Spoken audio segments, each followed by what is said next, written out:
Hey guys, we're back for another episode of Find Your Film. Yes, this is the first time in 3 weeks we have actually all commingled for one movie together, Possessor Uncut. So you're going to be, quote, treated. I don't know if you as a listener are being treated by this. You're going to be treated to a review of Possessor Uncut by Bruce Perky, the queen of Bruce Magic, if you're watching our YouTube channel. Bruce Perky renamed him the Queen of Bruce Magic. I have no idea what that means. I remember there was a movie, Bruce, called Magic, starring Anthony Hopkins, based on a William Goldman novel. Have yet to see that movie. And Margaret's in it. Oh, really? Did you ever see it? So you saw it, Bruce. Was it a good movie, Magic? Yeah, a couple times. It's pretty great. Early Anthony Hopkins when he's kind of a tour de force for him. Him versus his possibly demonic possessed ventriloquist dummy. Was it a Twilight Zone episode, kind of like a knockoff, sort of like that, or No, it's a little more of that one of those like, is he crazy or is he really dealing with something supernatural kind of movies? Oh, But it's a good little indie thriller horror psychological movie. And Anthony Hopkins, I mean, he just goes to town in that movie. He's really good. oh, very cool, very cool. Eric Holmes is Edgar Vess. I have no. Again, is that sort of a, and what is it? Some kind of hints at what you're going to review? Edgar Vess. What kind of name is that? Vess. Eric Holmes. Edgeler Vess. It's a character of a movie I will be talking about later on today. Very cool. Very cool. Eric Holmes. Edgar Vess being very subdued. He is showing Dean Koontz's intensity. By the way, Eric Holmes has an interesting thing. I don't know if he's going to bring it up this episode regarding Dean Koontz intensity. It might have to do with chain DVDs. We're linking each other, hands across America with our cinema. I don't know if he's going to mention that. He tried to do this thing. Oh, you will. Okay. Little teaser. He tried to do it with me. I mean, as far as the DVDs go, 5 years ago with Anderson Cowan when we were doing cinematics. Oh, come on. He tried to do it with you. Just say it. This is not. I was going to say this. Yeah, Cinematics is a family show. This has an E on it, but that with the explicitness, he did not try to do with me. He tried to do something with DVDs. We're going to get to that later. I put a horrible kibosh on it because I was too lazy. By the way, I still have Scalp Hunters behind me. It's in the lower rack. By the way, did not tell you that. I just told you that right now. Oh, he's saying it's not a top shelf movie, is what he's saying. Oh, come on! It's on the top shelf, but it's just on the bottom of the pile. Yes, always glass half full. Eric Holmes, or Edgar Vess. Thank you so much for that. So I'm just happy to have a glass. Yes. Oh, very good. Double optimism. I love that. Double optimism for Find Your Film. So yeah, before we do Possessor Uncut. Okay, so Find Your Film. This is our weekly recommendations. Hopefully we'll get to about 7 to 10 movie recommendations by the end of this episode. So hopefully by the end, you'll have a couple of good movies to watch this week. Now, we usually do a movie rewind where someone will watch a movie a certain week and then the next week maybe someone will pick up the movie tab and actually watch it. But we've been doing this since for the last 5 or 6 years. A little bit of inside baseball. We're all not getting along. So now, since we're not all getting along, we're actually not doing rewinds. We're not even watching each other's movies. We've become each other's own island. So that's sad. So there is no movie rewind this week. You know what? Maybe next week I will finally see Uncle Peckerhead. Okay, I will make a note to finally freaking see Uncle Peckerhead. By the way, Edgar Vess, Eric Holmes, Uncle Peckerhead is actually in my back wall right now. Unfortunately, it's about 12 rungs up from Scalp Hunters. So I apologize for that, Eric Holmes. Fair. That's fair. That is fair. Now, before we get to our own personal recommendations, our quote-unquote big movie of this week, it actually came out in theaters Friday, October 2nd. But I don't know. Bruce, do you think there's a lot of people going to theaters these days when I see press? No, I don't think there are. Okay. Yeah. No, I don't think that. But look, that's what the press release that sent me. But the cool thing is these people, they actually sent me, Eric, and Bruce a screening link of Possessor Uncut. Bruce Perky made a note of it for me to actually request this because he was really excited to see this film. It's directed by Brandon Cronenberg. He is the son of David Cronenberg. if you look at the poster, listeners, there's a person who's holding his or her face. I'm not going to say who it is. And it looks like a face mask and it's just blurred and it looks weird.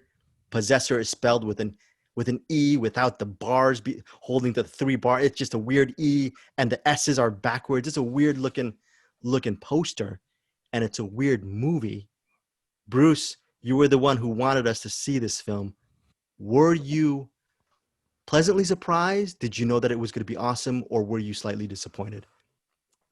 It hit right about the mark that I was hoping it would hit, because I mean, I was hoping he is kind of a chip off the old Cronenberg block, and I think this taps into a lot of, I would say, the kind of main Cronenberg stuff that you always think of: Scanners era, Videodrome, Existence. It kind of hits a lot of those kind of moods, even though it's not exactly the same in style. So I was happy with it. Well, I wouldn't okay, say it's a feel-good movie, but I was happy with it. you were happy with it. Okay, so a quick little reaction, and then I'm going to get to a two-line plot summary. Eric Holmes, your just initial thoughts of this movie as a whole. Were you pleasantly surprised as well with Yeah, Possessor yeah. Uncut? There was a lot of it I liked. Some of it I didn't. Cool. We can get into that. But yeah, overall, I thought it was a really good movie. Okay, it's running 102 minutes. Very quick plot summary. Andrea Riseborough, we all love her from Mandy. She's been in Oblivion. She's been in a lot of really cool films. She's an excellent, excellent actress. And she's amazing. She's one of my favorites. Okay, she's the main character in this movie. She plays an assassin, a corporate assassin named Tasia Voss. And with the use of brain implant technology that is spearheaded by her superior, played by Jennifer Jason Leigh, Tasia Voss is able to inhabit the body via brain implant of different people. And these different people become sort of ciphers, and these people ultimately enact these assassinations. Actually, it's Tasia Voss doing these assassinations using the vessel of these hapless victims. Um, yeah, and that's the whole idea behind Possessor. Possessor Uncut. Personally, I love this story. I love the plot line. At 102 minutes, it's very, very immersive. Eric Holmes, you were saying there are parts of this movie that you did not like.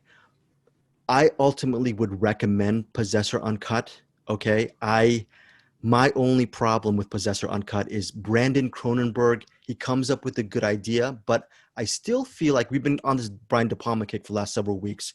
The thing with De Palma is he makes really sort of surface cheesy type of movies, but Bruce, you were saying when you peel beneath the layers, there's just a lot going on there. And for me personally, with Possessor Uncut, what I did not like about it was I was a little bit, the pacing for me was a little bit off. It seemed like there were a lot of ideas in this story, and it seemed like the filmmaker was really passionate about his story, but sometimes it did not come across on the screen for me. I just wished there was a little bit more. It's one of these weird things where I see a nice cake, chocolate frosting. I Yeah. take a bite out of it, and it tastes a little bit empty for me. And it's Mm-hmm. just, but I just can't put my finger on it. It's just one of these things that I should have loved, but I felt I still would recommend this film. It should have hit me a lot more than it did. Now, Bruce, you liked it way more than I did, I'm assuming. I would say so. I mean, I think to me this is kind of the and we keep bringing up Tenet, but I mean, to me they're two sides of the same coin. I think the person who really enjoys Tenet a lot may kind of find this not as fun, and I'm the exact reverse of that. So for me, I thought Tenet was like a really simple plot with a really complicated kind of a costume around it. And this is a relatively complicated costume, although the basic story is very understandable. You know what's happening all the way through. But I felt like this was a lot more tied into the characters. And what I liked a lot about it was that it was deceptively about her assassination kind of mission, but it was really more about what was being done kind of to her character in the long run. And that is what I found kind of really intriguing about it. Hmm. Well, to defend your point, Bruce, the ending sequence of Possessor Uncut to me is a home run. Yeah. Loved it. Another strike for me is Andrea Riseborough. As brilliant as she is, the main character, a lot of it through the middle, is the Christopher Abbott character. Yeah. That is the main body that the Andrea Riseborough, Tasia Voss inhabits throughout a big part of the movie. I think we all love Christopher Abbott. I just personally, on a selfish note, I really wanted a little bit more. But I almost wish I could have flipped it. Like, I wish she could have been him and he could have been her, because I wanted to see more of her too. But I mean, yeah, you know what I'm saying? Yeah, very cool, very cool. It is very intricate. So I still recommend this movie. Okay, Eric, you were saying you had a little bit of problems. Let's start with the problems. What were some of the weaknesses you saw, and then counter that with what you ultimately liked about this movie? For me, this is like a really good episode of Black Mirror, but Black Mirror don't.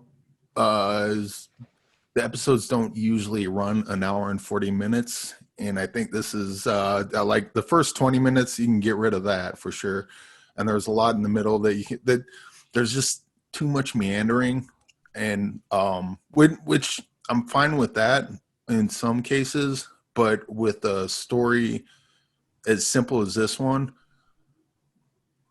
I kind of wanted it to get to the point, because I'm 20 minutes into the movie. I have no idea what it's supposed to be about, where it's going, or anything. And then when it finally got there, I'm like, oh, okay, yeah, this is where you should have started the movie, because now I'm invested in it. But the story itself, again, like you squish this down into an hour-long movie. This movie's fantastic. Unfortunately, there was that other 40 minutes where I'm like, all right, okay, I don't get it. Let's get to the point. Okay. All right, they're talking quietly at each other about something I don't care about. Who is that? I don't care. Okay. Oh, hey, what's that going on? And then now I'm in. But yeah, it just yeah, kind of like what you said. There's just pacing issues for me. But who knows? It also may be. I was thinking that people talk about movies that you need to see in a theater, and they always talk about like the big blockbusters. Oh, you got to watch it on a big screen with loud bangs and booms. This would be a movie that you have to see in a theater. And granted, that might not be the case, now, but this would definitely be a movie kind of like a Ghost Story, where Ghost Story does the same thing. It's like, all right, let's get to the point. And you're about to bail until it hits you, and then you're in.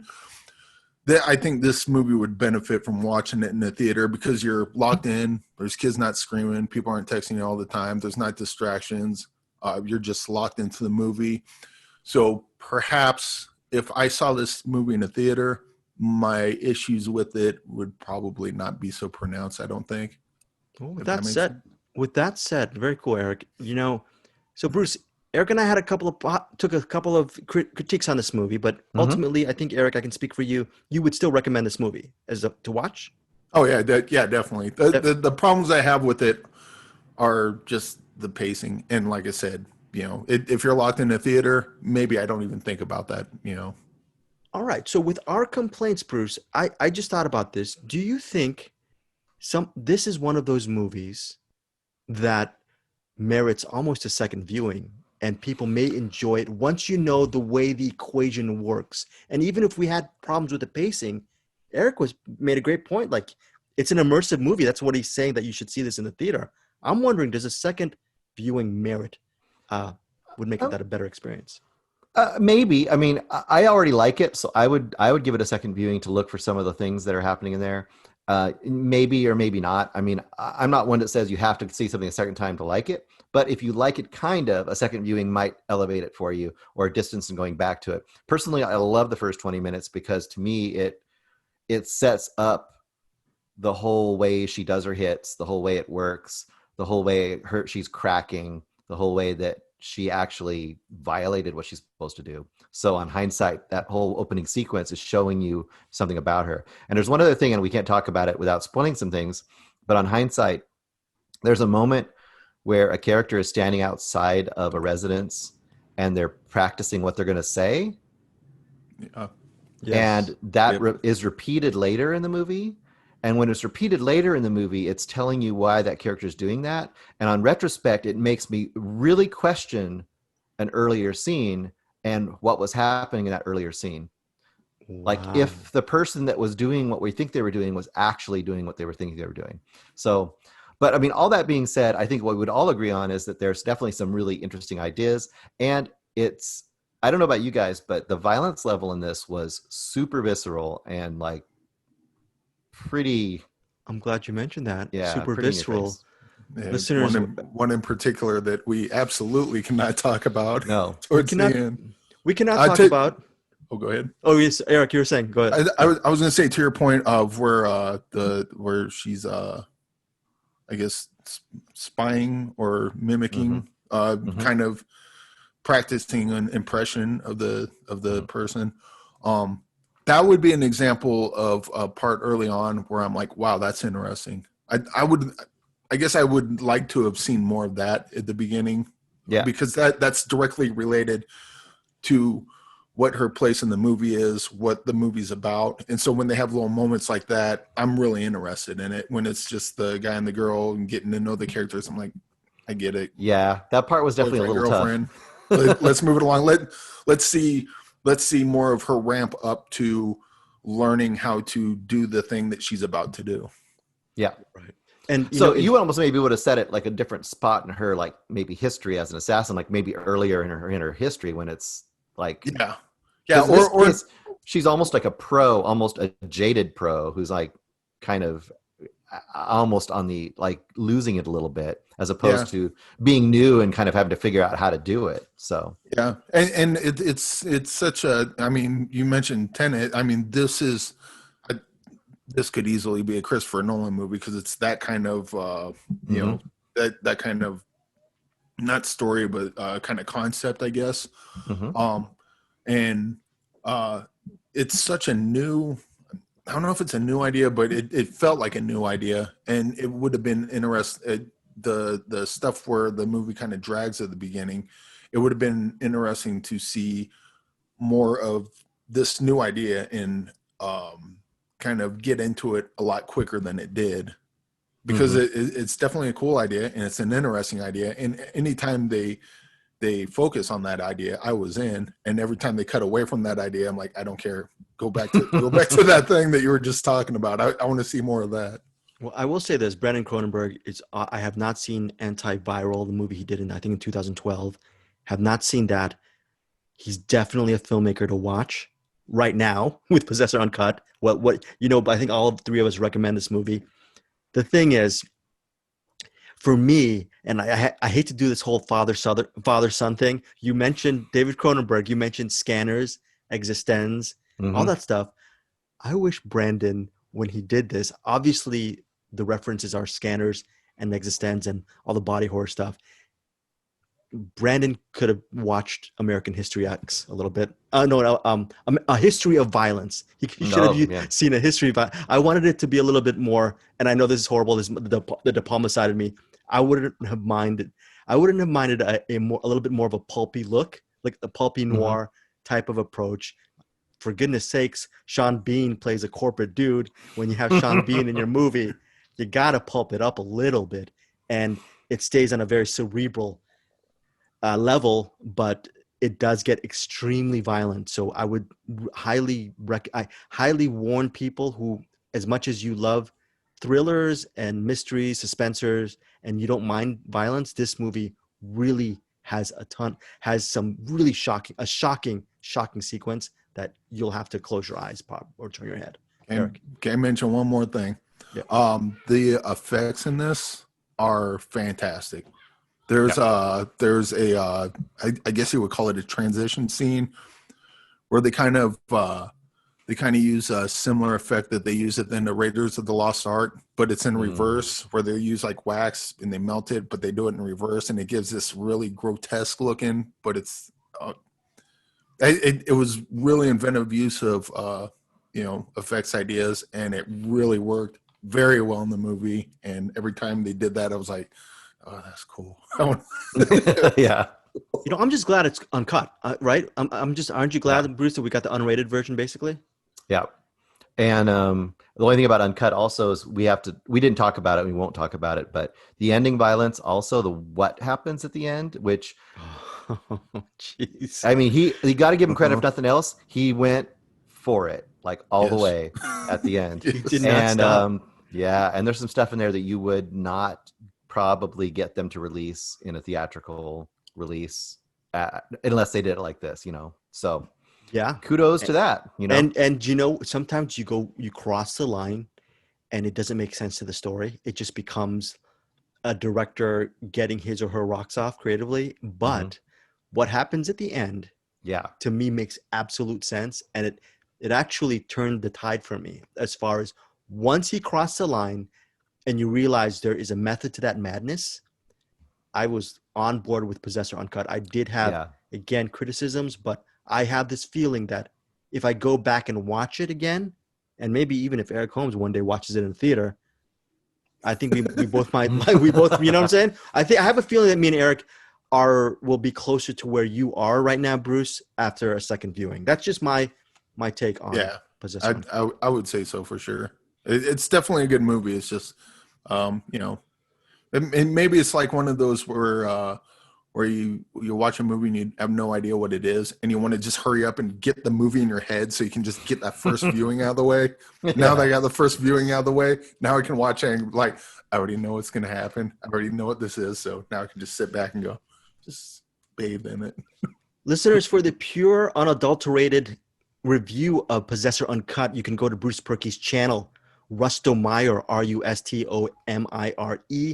That Rustomire YouTube channel also houses the video podcast of Find Your Film. You know, next time, Bruce, whenever you review a film on YouTube, you should put a disclaimer or put don't if you can watch my review and you can skip over the Possessor Uncut and all these reviews that me and Eric do because I'm the only smart one of the bunch. So Oh, that's a great idea. No, okay, sure. so Possessor Uncut, directed by Brandon Cronenberg. I apologize for the complete mentions of his father in this. This is really, no matter what, we all like the movie. Bruce a little bit more than me and Eric. But I still think it's a very, very visionary type of film. And I recommend it. Eric recommends it. We all recommend It Possessor. should also mention that he does have his own voice too. Yes. It's not Cronenberg light. It's a Brandon Cronenberg movie through and through. There are David Cronenberg aspects of it as it is, being related. But this is no mistake. This is definitely a Brandon Cronenberg movie. If Possessor Uncut was directed by Egler Vess, we would be watching more Egler Vess movies. Whoever this person's name is, father aside, is like Eric Holmes was saying, amazing. So we really enjoyed it. We are now, okay, Possessor Uncut is finished. We are now with our first recommend of the week. Let's start off with you, Eric Holmes. What is your first recommend? All right, I will start off with a movie from 1985. It's directed by Ronald W. Moore, also written by Ronald W. Moore, and let's see, Edwin Neal, Greg Unterberger, John H. Best. And it is starring Edwin Neal, who you may know as the hitchhiker from Texas Chainsaw Massacre. He plays Splatter in a movie called Future Kill. How do I explain this movie? Think of the worst movie you saw in the 80s, but it's kind of so ridiculous and so kind of funny and so very, very, very stupid. But it's still kind of funny. I'll just read the thing here. Future Kill, by the way, 89 minutes, 4 out of 10 on IMDb. There is an unnecessary dash between Future and Kill. And also 89 minutes. Look, 89 minutes may seem long, but I swear it feels like 4 hours.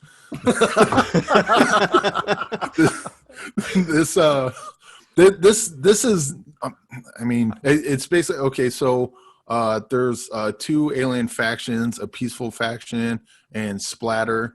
And Splatter is like a master of, I don't know, nuclear whatever, but he wants to kill people for reasons. And then there's a bunch of preppy jock kids running around, and they run into the plot doesn't make sense. It's just kids running away. Kids running away from splatter guy that wants to kill everyone. And it's this is a movie that I watched it by myself, which is not the way to watch this movie. This is a movie you get a bunch of friends together like you would The Room, or any really like B, D, C, Z level 80s action movies or horror movies. This is a movie you watch with friends, get drunk, and haha, that was funny, and then maybe pick up a couple lines from it. I sent a link to this to my friend Aaron, and because he likes the what was the movie with the Garbage Day? Oh, where was that from?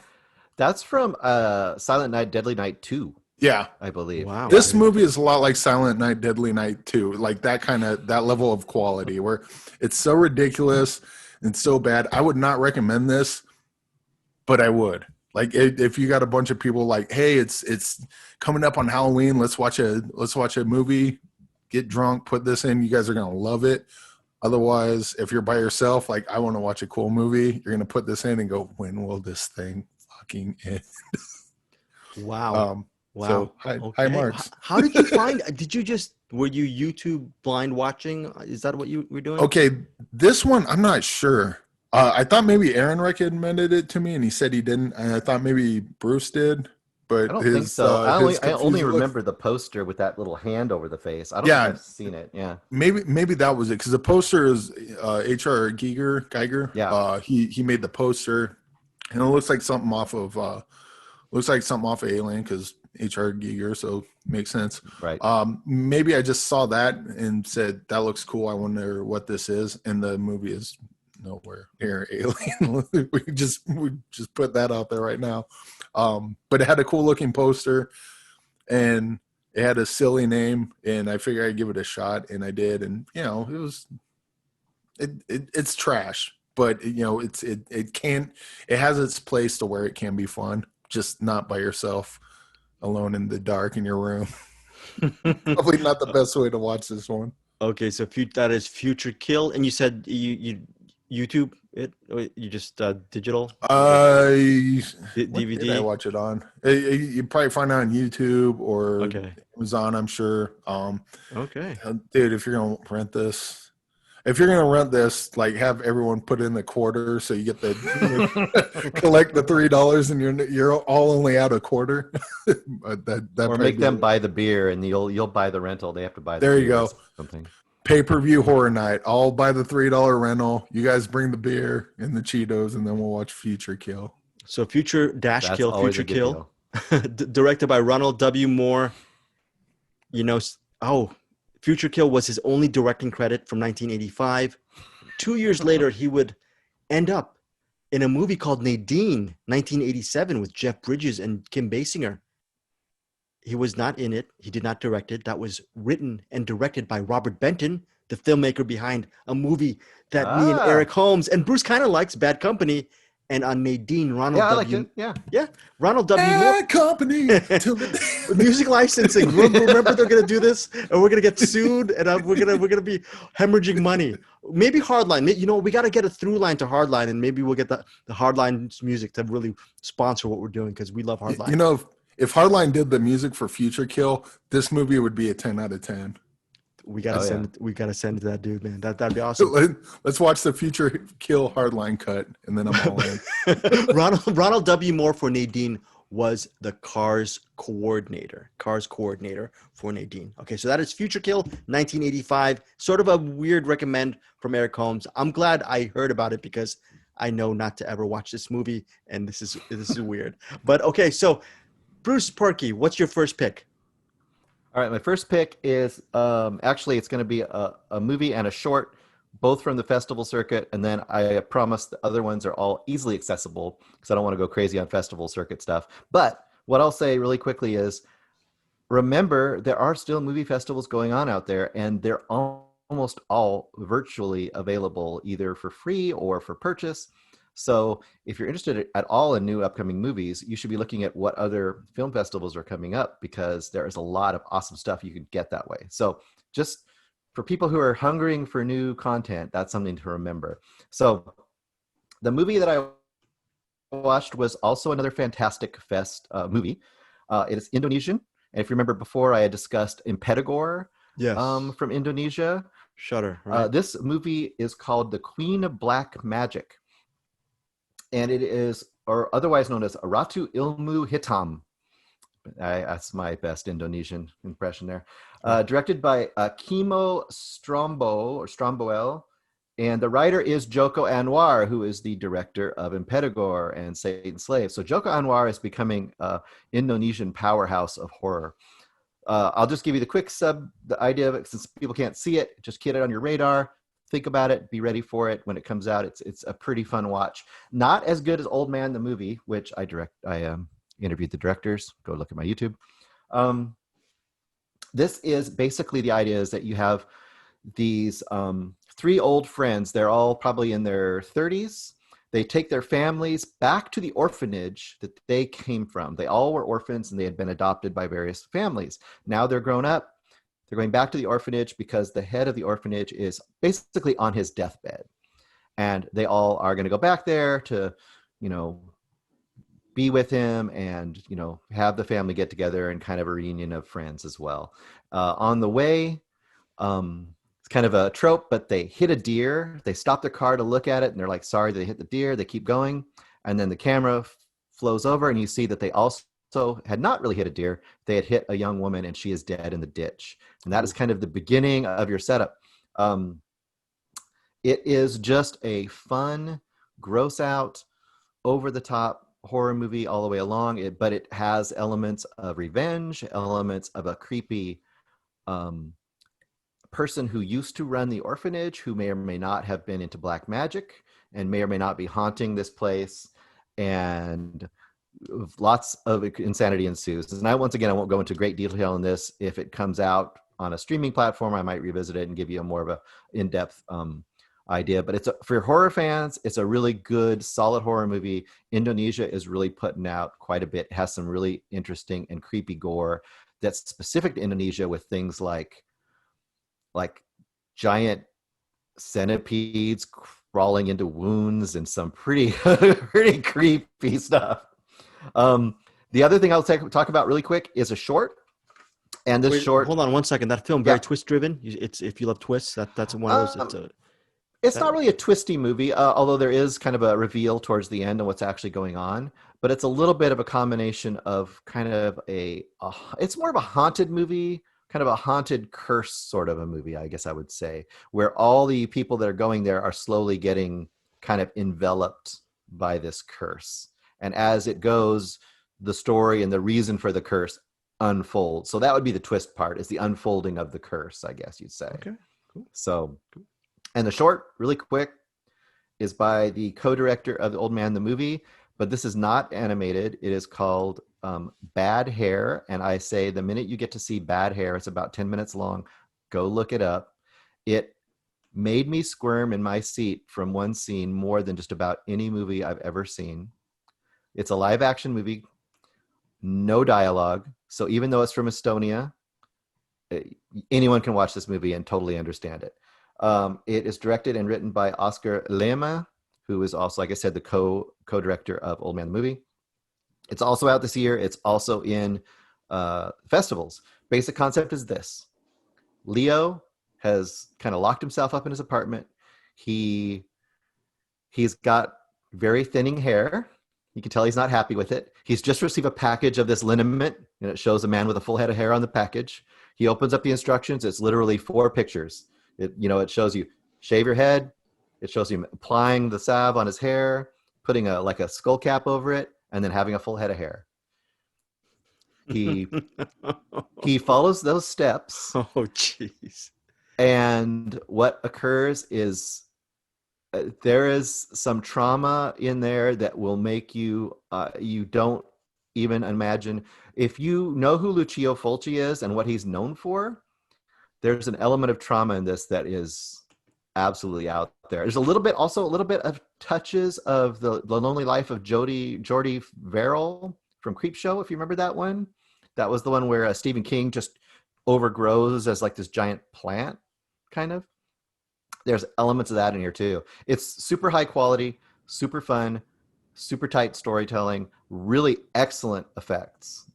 So if you're a horror fan, look up Bad Hair, also known in Estonian as Karv, Karv. Well, that's a strong recommend, or maybe a strong don't see if you were going to get traumatized with these 10 minutes. It's 10 minutes of your life. You can handle this. Come on now. I don't know. Eric, are you going to watch Bad Hair? What do you think? You think you're ready for it? You think you're ready for the little skull cap and put it on your head? Like weird things I'm not come going to out? watch Bad Hair, but I'll watch Carve. Karv. You know, we also saw a short. Didn't we see a short recently? All three of us? Didn't we see a short called You did. Iris? IRIS? No, it's not an extrapolation of that Goo Goo. Oh, what is it? What's the name? Goo Goo dolls? Goo Goo girls? What was it? Goo Goo dolls? And I Goo Goo don't dolls. want the world And to then see music me, license. You 'cause know, I we're don't never. think that they'd understand. Right, exactly. Thank you, sir. But yeah, so we saw Iris, and it's a buddy of ours. He is part of our Cinematics Facebook group. We started off Cinematics several years ago. It's part of the podcast I do with Anderson. From there, the group, we have a bunch of podcasters, most importantly, cinephiles who are part of our Cinematics Facebook group. Please, listeners, we'd love to have you become part of our group. Anyways, Kyle McFadden. He is a co-director of Iris. And Eric, do you want to just talk about a little bit the plot? It's a 19-minute picture. I don't know how to. Can't really say too much about the plot because one, it's a short. So when you usually get into the plot, you're going to get into spoilers. I will say you got a guy and a girl, and there's some history between them. It's implied, not really explicit, but there's definitely some history. And I would say they pick up a hitchhiker, and I guess Sure. we can leave it there. And then hilarity ensues. Not really hilarity, but things ensue from there. And this is fantastic. I was absolutely blown because Kyle sent us the link to his short. Basically, just like front loaded it with apologies, like this isn't ready and this isn't ready and blah blah blah. And I'm like, that's cool, I'll watch it. And I watch it. I'm like, what the hell is wrong with this? There's nothing wrong. Like this, this looks like a 16 minutes straight out of a Jeremy Saulnier movie, as far as I'm concerned. This thing looks awesome.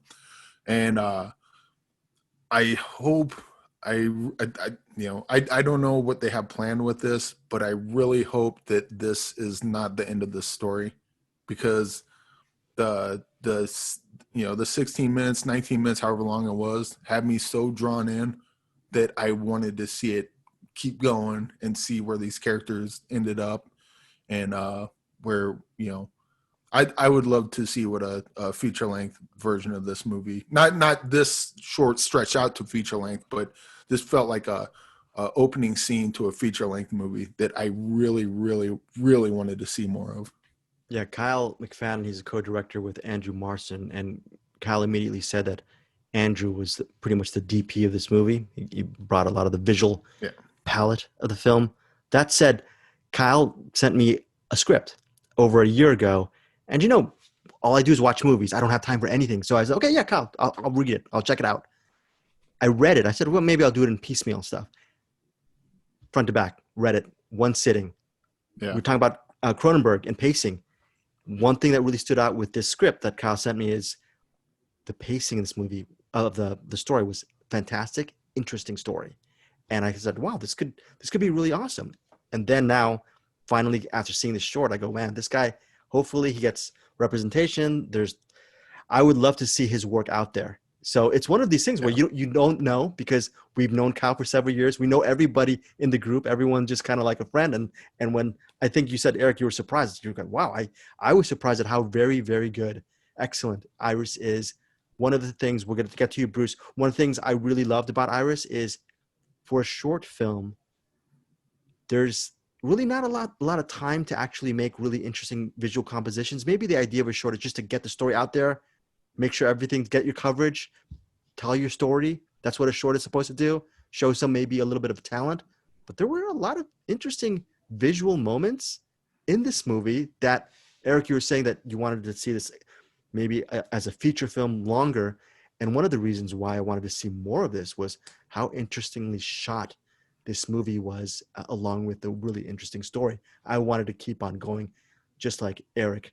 I wanted to keep on going and watching Iris's story along with the person she knows in the vehicle and that passenger. Bruce, your thoughts on Iris? I pretty much echo everything both of you said. Definitely, I want to kind of accentuate, because I know with the visual stuff we all agree on, but because we know Kyle that the writing was super tight. How to create character dynamics within, I don't know, 4 minutes. We have a really very clear idea of the character dynamic between these two characters that we haven't specifically talked about exactly who they are. And I had messaged back to him, and this isn't saying anything about the events that actually happened to this, but it's more just a tone and maybe some thematic stuff that I could see elements of. This is going to sound weird, but it's kind of, you might be able to kind of see it.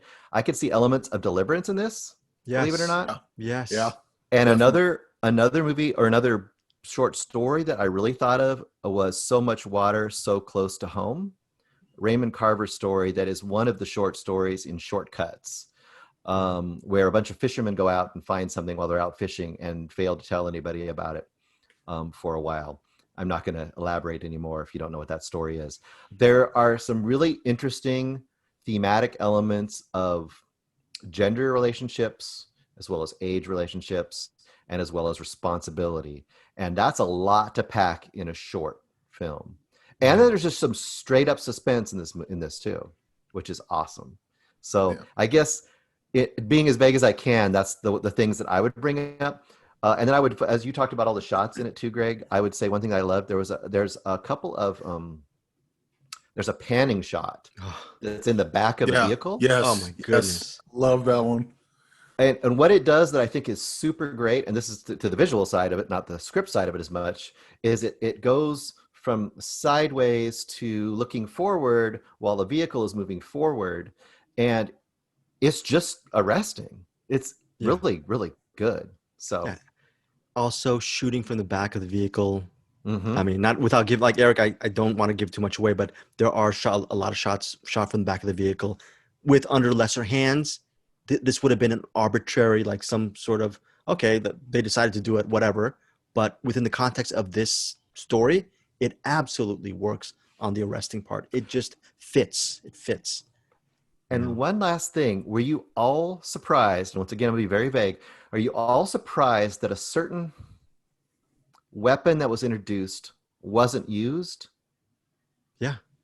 I was surprised a little bit. I was a little bit surprised. Yeah. Because isn't that the whole Yeah. Tolstoy thing? Yeah. So that makes me think Yeah. there's more acts to this because Well, I mean, I didn't even notice till you mentioned it, but yeah, that's well, one of these things I haven't, I guess we haven't mentioned, we haven't messaged Kyle about this, but I really hope he and Andrew work again together, and maybe it's not in the cards, but I would love to see this short, kind of like how, what is it? What's that short, Cigarettes and Money? The one that ended up being Coffee and Cigarettes. Coffee and Cigarettes, and then it'd be Hard Eight. You know what? Hard Eight. That Yeah. that right there is a perfect perfect, not description, but parallel. Where Cigarettes and Coffee is just like Paul Thomas Anderson, just navigating filmmaking perfectly and getting so much out of so little. This is almost that exact same thing. There's like, Yeah. there's so little time to tell the story, but they utilize everything to just like much with the history of the characters. You get almost nothing. You get like little flinches here or little, movements there. They say a couple things, not really explicit on a lot, but you get enough that it kind of suggests a larger world outside of what we're seeing. And I think that's what makes it so rich. Okay, I'm not going to get too heady about this, but there's a new podcast. I forget what the name of the podcast is. It's Roger Deakins. I'm sure you guys are a fan of cinematographer Roger Deakins. He and his wife, they do a podcast and they just have people on and talk.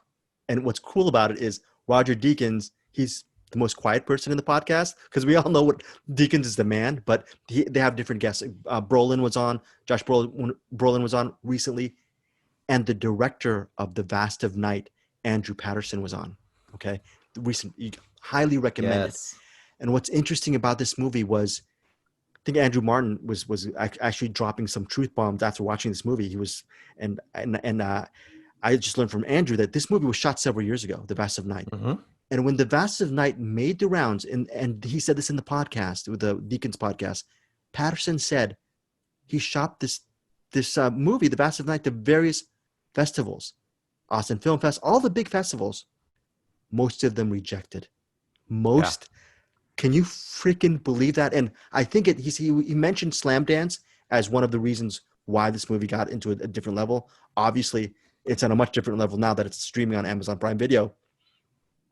And I just hope, I think Iris is on that quality where, like you were saying, Eric, with Coffee and Cigarettes, I think this is a really quality film. And I see this movie, hopefully these filmmakers get enough money to make their film. And I wouldn't be surprised if their film really works, really ends up being. And I wouldn't, unfortunately, if I hear these stories about The Vast of Night being rejected by a ton of film festivals, you got to wonder who's minding the friggin' store. Well, I think that probably goes towards because Vast of Night and this one, neither one have any stars that you would know. Yeah. And I know on Anderson's I Have a Movie to Make, he mentions a lot that if you have like a really great movie, but you don't have a star in it, a lot of the film festivals would, this one's really good, but this one's got Christian Slater in it, so we're going to bump you and move this one in, or, you know. Yeah. So I think that might have that might be a big reason why that was denied, which is unfortunate because Vast of Night is great. And actually, I think this one was in film festivals or won something. Yeah, I totally think deserved as far as I'm concerned. It won.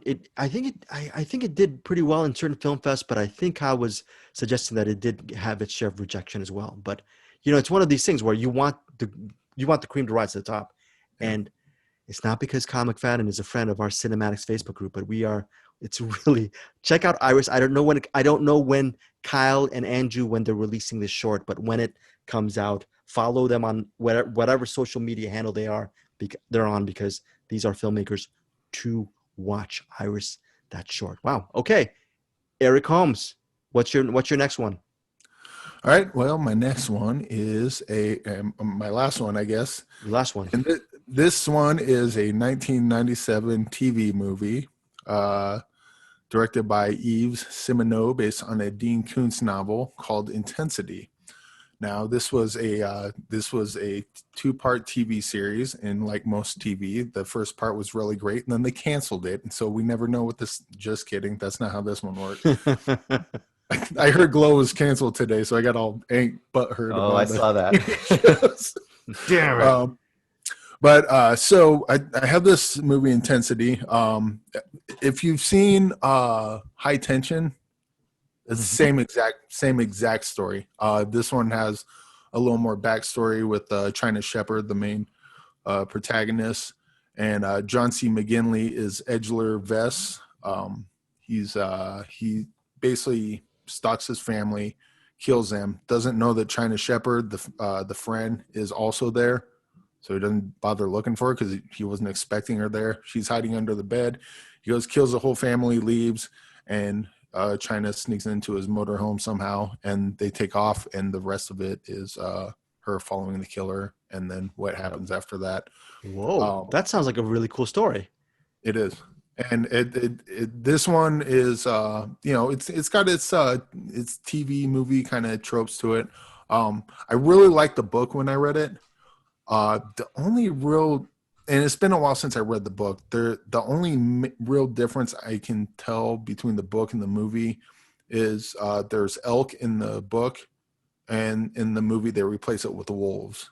And my guess is that it's easier to train wolves than it is elk. So, but otherwise this falls really close to the book, and it's really good. John C. McGinley is a serial killer, is a sight to behold. He is fantastic in this, and I wish more people would cast him as serial killers. And, it stars Molly Parker. She's very good. She's a very good actress. Yeah, she's China Shepherd. She plays China Shepherd. She's got the her her backstory is that her mom and her boyfriend would constantly abuse her, and she saw murders and stuff. And so there's a lot of, and then later on, Edgeler Vest talks about his, you think it's his daughter, Ariel. He keeps mentioning Ariel, and China sees a lot of parallels between her life and Ariel's life. And even though her, friends are dead, normally she should just go to the police. The reason she sticks around is because she has no idea what's going on with Ariel, and she wants to get to the house and see if she can sneak in and get her out, because she sees her. She's been in that position when she was a child. This movie is a TV movie. It's got TV movie kind of edges to it, but it's still really good. And you can see it on DVD, and you have to special order it, and it's available nowhere. What the heck? Why? Yeah, I know. I don't know. I like, you can't even find maybe I didn't find, like, you can find scenes of it on YouTube, but it's, as far as I can tell, you can't find this movie anywhere except on DVD. But lucky for you, dear listener, I have a proposition, because I got Intensity on DVD.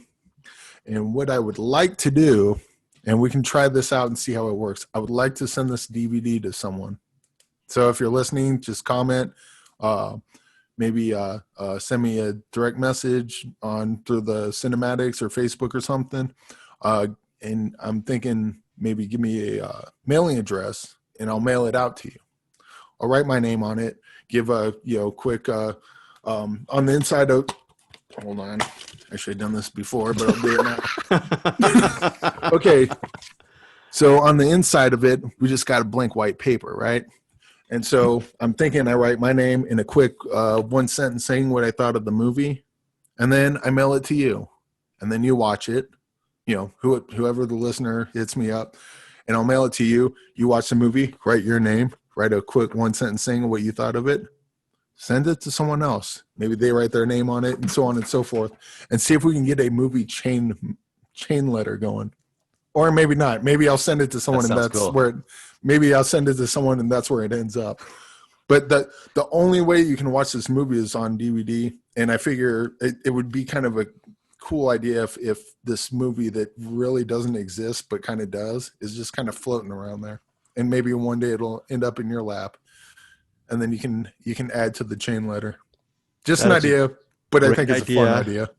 Eric Holmes always comes up with these. Well, first of all, Dean Coote Intensity. I know you said you liked the book, but why were you thinking about this movie the last several weeks? Was it because you wanted to see the movie, and then maybe a part of you were a little bit frustrated that it was hard to get, or did you always know it was hard to get, or were you surprised, or what? Well, I was going to do a thing of TV movies. And this is one I saw when it came out, because I just read the book, saw it was on TV, and I was all excited about it. And I liked it when I saw it, and I hadn't seen it since, because, you can't find it anywhere. And TV movies in general, the whole point of them was come watch this 2-part miniseries. And that's literally the only place like they don't generally put TV movies out on video. And it was just one of those movies that stuck in my brain, but I was never able to go back to. And so I looked for it, and I found one, and I watched it again, and I liked it. But originally I was going to do this, and because I did The Wave, that was another kind of TV movie that I saw back in the day, and it got me thinking. It was like, oh, what's some other? And I was thinking this one. And I'll probably do another one next week or next couple of weeks. There's a couple of TV movies that just kind of stick in my craw, but they're hard to find, so I got to find them first, and then. I'm just proud. I remember Salem's Lot was one of those. Salem's Lot was one of those they did in 2 nights. I remember when that originally came out. Same sort of thing. Wow. Yeah. The Stand might have been longer. I'm just very proud of Eric Holmes, just trying to bring that TV movie to the forefront. I'm such a film snob. I go, TV movie? Why? They got some good ones, like because it's the I think why the TV movies are so good is that, and also with this one, it has fade to blacks in it where the commercial breaks go, and so the movies, you got a 3-hour movie, it's got to catch your attention, but more importantly, it's got to catch your attention every 15 minutes because they got Yeah. commercials to sell. Yep. So it's just, even though it's 3 hours, it just goes like this because it has to. That's how these stories are designed. Granted, this one's designed based on the book, but I mean, the book is kind of the same thing. The book's just really fast paced too. So it makes sense that they would adapt it like they did with this. And Okay, so Eric, they can either message you in our Cinematics Facebook group or actually email you. Do you mind if I leave your email for people? let's do the email. That'll work even better. Okay, so we're on the show notes, folks. We're going to put Eric Holmes's or Egler Vess's email for Dean Koontz Intensity. Hopefully, whoever requests this DVD, hopefully you start off a good chain. And please do not flip this on eBay because Eric Holmes said it's hard to order. It's special made to order. Don't do this to us, folks. He'll buy it back. You'll get upwards of $3 on eBay. Yeah. And if you ever flip this on us and stab Eric Holmes in the back, please just leave us a good rating on Apple Podcasts. # follow for a follow. I'm fine with that too. But that is a great idea, Eric Holmes. Eric, before we get to you, Bruce, last week when we just stopped recording the episode, Eric had this really great idea of like, hey, if we're trying to get this website off the ground to our podcast, maybe whenever we do a movie, we should have video introductions to the movies that we want to spotlight on the website. And I thought he comes up with all these great ideas, never thought of it. And I wanted to get back to you. And I think that's something that maybe we should do down the road for our Find Your Scene website. But I think this chain letter via DVD thing is really cool. I also like the idea that there is a white space behind this Dean Koontz Intensity, and we could all leave our little review. So, and possibly even if you get the movie, maybe just take a snapshot of it and post it on Cinematics, so we can kind of see how it's tracking. Or again, maybe I send it to someone and that's where it ends up. You never know. But maybe I'll find another movie somewhere down the road that would make sense for another chain mail sort of thing. But I think it's a good experiment to try, and we'll see how it turns out. Yeah, Eric, you're very good, very good. Organic communication, something I need to really, really work on, and excellent stuff. So, Bruce Perky. Yes. Did you ever watch are you a Dean Koontz fan? Were you ever a Dean Koontz fan? I watched that when it was broadcast on TV. Okay. So back when it first got shown, yeah. Okay, I'm a so-so fan as far as reading it, but I'm not a big reader anymore. So I've fallen off that a long time ago. We don't have time for that. No. We do have time for your next pick. Bruce. Yes. What you got? So these are this one is from 1973. You can get it on Roku, you can get it on Shudder, you can get it on Hoopla, you can get it on the Criterion Channel. Directed by Douglas Hickox. It is called Theater of Blood, starring Vincent Price as Edward Lionheart and Diana Rigg. If you know Diana Rigg, Of course. we just lost her, and she was, of course, from the original Avengers, not the ones with Iron Man, but the ones from Britain in the late 60s. She was also in Game of Thrones and has played a million parts. She's awesome. Ian Hendry, he plays Peregrine Devlin, and there's a whole bunch of very famous British character actors from that era. This is an awesome horror movie. I'm trying to give you some good maybe options you haven't heard of before for the Halloween month. And if you've never seen Theater of Blood, you should check it out because it involves Vincent Price, who is supposedly a dead, famous Shakespearean actor from that time period. And he is out to kill all of the critics that make sure he did not win the Shakespearean Actor of the year he supposedly, quote, died. And he is killing each of them based on the Shakespeare plays he did that last season. So each play, he does a killing based on a death in that play. Very cool. So love it. It's just a ton of fun. If you've never seen, or if you have seen any of the Dr. Phibes movies, it kind of is sort of a take on that, where that was all like the plagues in the Bible, but it's not the same director or writer, but you can tell they were kind of riffing on that a bit. it allows Vincent Price to just ham it up. He's playing a different Shakespearean character in each killing. So if he's doing Titus Andronicus, he's playing a character from Titus Andronicus. Um, his daughter, who is played by Diana Rigg, is helping him, and he also has a whole bunch of homeless people as hench people. So he will put on these plays in this like abandoned theater / church and other places, and he'll have these elaborate scenes that he'll play out with that particular critic as the other character in that play. It's a ton of fun. It's campy. It's gory for the time period, but now it looks pretty. It's not gonna freak you out nowadays. And then there's exasperated police officers the whole time that are trying to get him. It's just a ton of fun.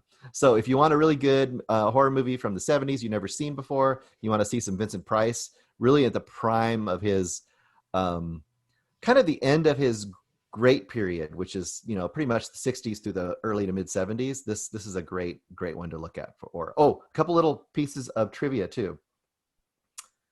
It is based loosely on Edwin and Edwina Booth. Edwina was the daughter of Edwin Booth, who Edwin Booth was the premier Shakespearean actor of his time period, which is like the mid-late 1800s. His brother was John Wilkes Booth. I was like, Booth. I know where this is going. Yeah, and he did what? Yeah, so yeah. So anyway, he was also an actor. Yeah. So there's a ton of little like Easter eggs in there too. If you're a Shakespeare fan at all, this is even better. This is so much fun because each time they come to a new play, you're like, oh wait, are they going to do this killing? Or wait, how are they going to do a killing? There's no killing in this movie, or this play. So you're trying to figure out what they're going to do. It's a lot of fun. Yeah, I have a recommendation. So that's Theater of Blood. It's streaming everywhere. I actually am going to watch that. I really can't. Whenever I say I'm going to watch something, I think about Uncle Peckerhead. I think about, and it's just horrible. But I definitely want to see Theater of Blood. I still have to see Your Name. It's up there on the wall. So I have to see that. I have to see so many things. But HBO Max, I don't think either of you guys have the streaming. Do you guys have HBO Max? I don't. No. Okay. Maybe downstairs. Okay. Going to my sister's room. I think they got it in there, but I'm not sure. Okay, cool. Well, streaming on HBO Max this week, starting October 8th, Charm City Kings. First off, one good thing. It's a winner in Sundance, U.S. Dramatic Special Jury Award for Ensemble Cast, meaning well acted, right? Very, very basic plot. Jahi Diallo Winston, he's a 14-year-old kid living in West Baltimore. His older brother died. His older brother was part of a bike gang. This bike culture is big in West Baltimore. This kid, his name is Mouse. He's growing up in that neighborhood in a row. He lives in one of those row houses on one of these streets, heavily congested streets. It centers on his life with his two buddies and whatever his big dream, even though he spends his time trying to make ends meet, helping his mom a little bit with the bills by being an assistant to a veterinarian. He has an affinity with animals. He knows his way around, helping injured creatures and everything like that. That is Mouse. That is the character. He's very likable. Jahi Diallo Winston is very fantastic in this movie. But the main heart of the movie centers on him really trying to join the same bike clique that his late brother was part of. And his father figure or big brother figure is played by rapper, hip-hop artist Meek Mill, who is very good in this movie. So if you like this movie really on a surface level reminds me of A Bronx Tale. If you're a fan of that Robert De Niro film, Robert De Niro directed A Bronx Tale with the screenplay by Chaz Palminteri, starring Chaz Palminteri, turned Chaz into a big star. This movie, I think, I have a feeling this Jahi Diallo Winston, from his performance in this film, it's going to put him on another level. He's already a veteran actor, but I have a feeling he's so good in this movie, and it has a lot of momentum from the Sundance win, but it has even bigger momentum now that this week it's on HBO Max. I'm just so glad this movie exists. It's just a great coming of age story, and the leads, Meek Mill and Jahi Diallo Winston, are fantastic. I interviewed the director Angel Manuel Soto a couple days ago, and we talked back and forth.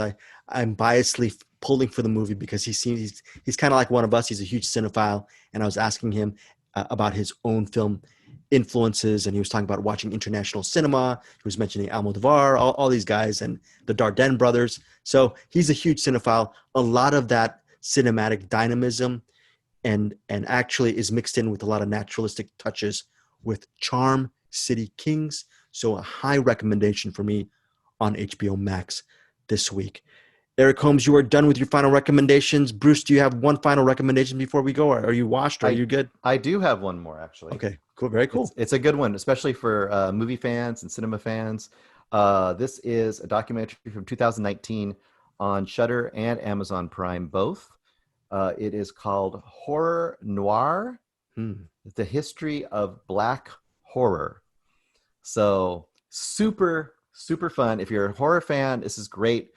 It basically follows the history of Black representation and actual Black horror movies, from directors to actors to so on, all the way from, and they start with Birth of a Nation, which is awesome. They called Birth of a Nation the first horror movie for Black people, which makes absolute sense when you know what Birth of a Nation is.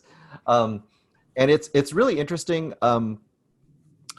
Just historically, it's interesting. I guarantee if you watch it, you're going to see some movies that you already know and love. You're going to see some movies that you maybe don't know anything about, or you're going to see some movies that you love in a different light. And it's really informative in that way as well. So, they talk about, obviously, King Kong would be a really obvious one, like how it's kind of using representation, but in a different way. It talks about how in the 50s, not only did they not use Black people in a bad way, they just basically got erased. So all the horror movies just were monsters. So you just had monsters and aliens, and they didn't even exist in those movies. And then they get into blaxploitation and Blackula and Scream Blackula Scream, which I know both Eric and I are on board for. And they, of course, keep going on, and he goes all the way through. It's a ton of fun. It's got pretty much every famous Black horror actor and or director that you can probably think of, and some more that you maybe have never heard of before. It gets into Tales in the Hood and the importance of that movie. I did that press junket. Yeah. I did that press junket. Wow. It's a ton of fun. Wow. Really, really good. I can't imagine that very many fans of movies, especially fans of horror movies, wouldn't just love this movie. And that's Horror Noir. All these movies I mentioned today are under 90 minutes. I think this might be an hour and 25, something like that. I mean, and considering you're doing the history of Black representation in horror movies, that's pretty fast paced, so it's really good. Horror Noir, a history of Black horror. That is cool. Like you said, Prime Video, right, Bruce? Yeah, Prime or Shudder. I think it was originally produced as an original for Shudder, but now it's expanded, and I think you can just get it on regular Prime now too. So, yeah. Okay, cool. Okay, that's it. But you know what? I'm not gonna go. I'm not gonna end this episode with. It would have been great to end this episode with Horror Noir. I'm gonna use Anderson Cowan's little phrase. I'm gonna put Eric Holmes' feet to the fire, because I'm wondering about this too. Yeah, next week we got to do a director spotlight, and shame on me for not teasing. What is Eric Holmes going to? Who is he going to pick for next week? You had someone that you had in your mind. Are you still weighing the decisions? You better not be weighing the decisions, because we're teasing you for next Wednesday. As you're I don't know. I haven't really thought of it. That you want me to say, or go ahead, say it. I mean, you know what? I'd be happy if you said we go 90 minutes talking just about Snake Eyes. I'm cool with that too, by the way. So Snake Eyes, both the De Palma movie and the G.I. Joe character. We're going to talk about both of them. We're going to talk about David Mamet, and specifically, I'm going to bring up House of Games and Red Belt, because that's the first movie he directed in the last non-TV movie. I think he did a couple TV movies after Red Belt, but those were the first and last theatrical release movies he directed.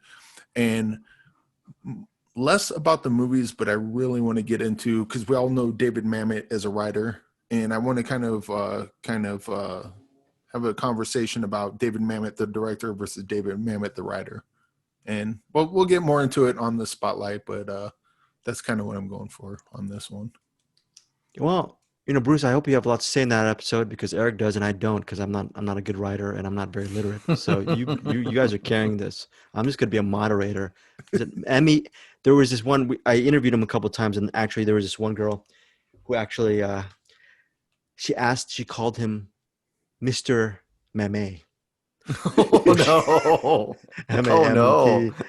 I mispronounce names left and right because I'm an idiot. But wow, and I just shook my head with that, and I don't know. What'd you say? House of Cards? Is that it? House of Games? House of Cards? I always wonder what is House of Games, right? House of Games. Yeah, House of Games. Did they say House of Cards? No. I said House of Cards because again, okay. Going back to me being an idiot. So House of Games. House of something. It's one of those houses. No, House of Games and Red Belt. How dare Eric Holmes did not include? He should have included and supplanted one of the choices with David Mamet's ultimate masterpiece, which was what? What was David Mamet's ultimate masterpiece other than The Untouchables, Bruce? What was it? What was Mamet's directing? For anything. What's his biggest masterpiece? He has only one masterpiece. Don't say American Buffalo because we know you don't read. You just said you don't read, right? So no American Buffalo. Edmund. Well, I'm supposed to say Glenn Ross, but Edmund's pretty damn good. Yeah. We should have talked about Edmund. I still haven't seen that. Heist, Spartan. Like he's got a bunch Spartan. of them. Spartan. He's his classic. How dare you not even mention Spartan? That's his. I just did. I know. I'm just saying. How dare you not? Spartan should have been. It should have been Spartan and Red Belt, folks. That would guarantee us no one would listen to it because House of Game. Just kidding. House of Game is really great, but I love Spartan. I think that movie is so underrated. Have you seen Spartan, Bruce Perky? Nope. Wow, that is You can't say wow to us. That no. Yeah. Well, okay. I still haven't seen Gremlins. Should we start listing the movies you haven't seen, Gray? Yeah. Okay. So yeah, maybe listeners, we're gonna strike wow from the thing. I'm gonna keep wow one more time in this final edits. If you never hear me say wow, the next time you hear me say wow is when I actually can actually say wow and actually watch Gremlins. I have seen Suspiria. What is the one movie of that it's egregious that I haven't seen that you think I should see, Bruce Perky? What do you think that I've missed? Rosemary's Baby. No comment, folks. So yeah, Rosemary's Baby and Gremlins. I gotta watch that and Uncle Peckerhead. That's my homework for next week. Thank you guys so much for listening to us and Find Your Film. And you know what? Dean Koontz Intensity. Hit up Eric Holmes for a free DVD. It's actually not free for the folks because this is one of these things you're gonna watch it. You're going to pay your $2 to send it. It's going to be a chain. This is how we build our community. Bruce, you like that idea? You like the white the chain, the DVD Blu-ray chain thing that Eric's trying to do? I do. I think we should also have each person take a picture of it near some like point of feature of interest where they live. So it'd be kind of like when people take like their pet stuffed bear like all around the world. We should see all the places this is visited. Oh, very cool. Very cool, Amelie Perky. Very cool, Amelie Perky. That is a great idea too. Eric Holmes, you are gonna take us out on this episode. Yes. Email me at hamslime@gmail.com and I will send you Intensity, and then hopefully you will send it to someone else, and they will send it to someone else, and it'll be a big thing. And maybe it hits every person, every 7 billion people on this planet. And then it gets back to me, and then the back is all filled out, but it's got other paper like jammed in with everyone like signing their name and stuff. And then it's a living, breathing movie starting now. It's starting now, and then Kyle McFadden will actually it'll land on Kyle McFadden's address. He's gonna open it. He might fall in love with one of the women who actually writes a wonderful one-line review, and it'll be a love story, and it's going to be about a DVD chain thing, and that'll be his first directing feature. It's going to be a semi-autobiographical account. They're going to mix Iris with Eric Holmes's DVD chain. It'll be a really interesting, and maybe throw in some Raymond Carver-esque type of stuff, and then maybe a De Palma split screen. You'll have an interesting movie. I like it. Bruce Perky, you want to say something? Say goodbye? Wow. Enough said, folks. See you guys next week.